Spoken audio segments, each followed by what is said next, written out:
¿Quién dijo miedo?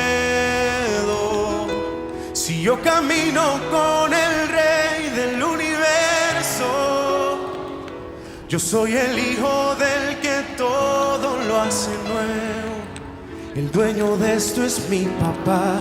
¿Quién dijo miedo? Si para los que creen en él todo es posible.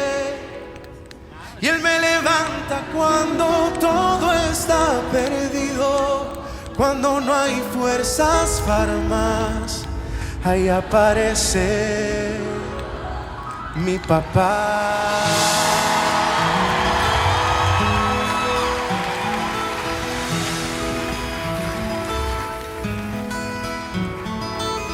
Cuando llegaste tú se fue el temor,